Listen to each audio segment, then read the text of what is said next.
The frog Prince.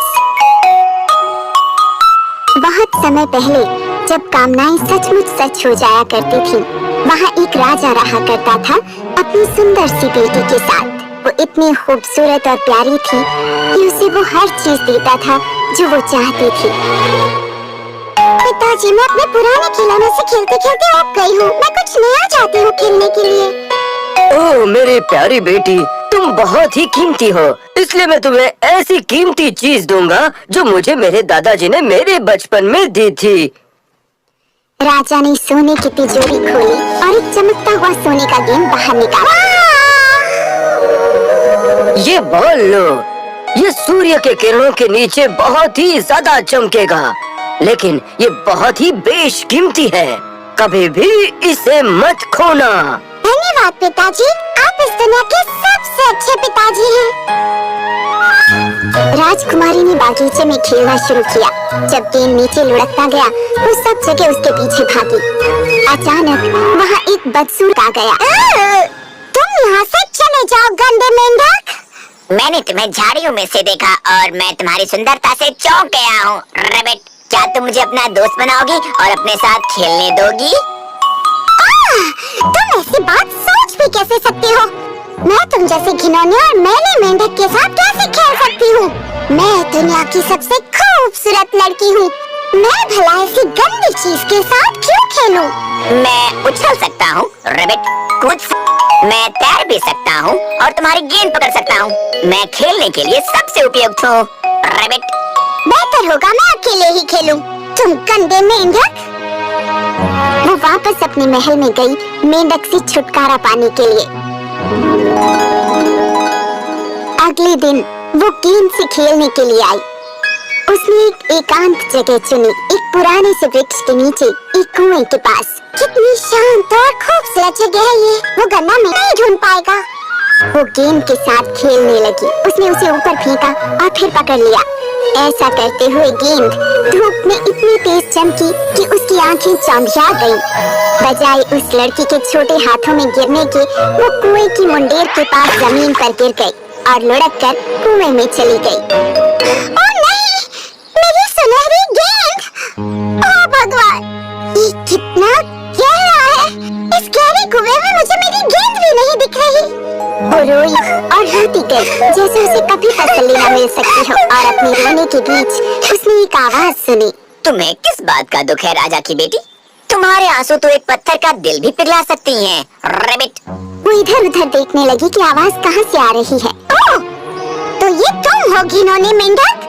मैं रो रही हूँ क्योंकि मेरी सुनहरी गेंद कुएं में गिर गई है। कोई बात नहीं, रैबिट, मैं तुम्हारी मदद कर सकता हूँ, पर तुम मुझे क्या दोगी अगर मैं तुम्हारी गेंद वापस ला दूँ तो? तुम जो भी चाहो प्यारे मेंढक। मेरे वस्त्र, मेरे मोती, मेरे हीरे जवाहरात, यहाँ तक कि ये ताज जो मैंने पहना है। तुम्हारे वस्त्र, मोती और जवाहरात और तुम्हारा ताज मेरे लिए नहीं है, पर अगर तुम मुझसे दोस्ती करोगी और खेल सखा बनाओगी और मेज पर अपने साथ बैठने दोगी और अपनी पेट से खाने दोगी और अपने प्याले से पीने दोगी और अपने नन्हे बिस्तर में सोने दोगी, यदि तुम मुझसे इन सब बातों का वादा करोगी तो फिर मैं नीचे पानी में गोता लगाऊंगा और तुम्हारी सोने की गेंद फिर से लेकर आ जाऊंगा। उस घिनौनी मेंढक की इच्छाओं की लंबी सूची सुनकर राजकुमारी बहुत हताश हो गई, पर अपनी सोने की गेंद वापस पाने के लिए उसने मेंढक के साथ सब्र से पेश आने का फैसला लिया। मैं वादा करती हूँ, तुम जो कुछ भी चाहोगे मैं दूंगी, बस तुम मेरी गेंद मुझे लौटा दो। जैसे ही मेंढक ने उसका वादा सुना, वो डुबकी लगाकर आंखों से ओझल हो गया। कुछ देर बाद वो फिर सतह पर आया, मुंह में गेंद लेकर, और उसने उसे घास पर फेंक दिया।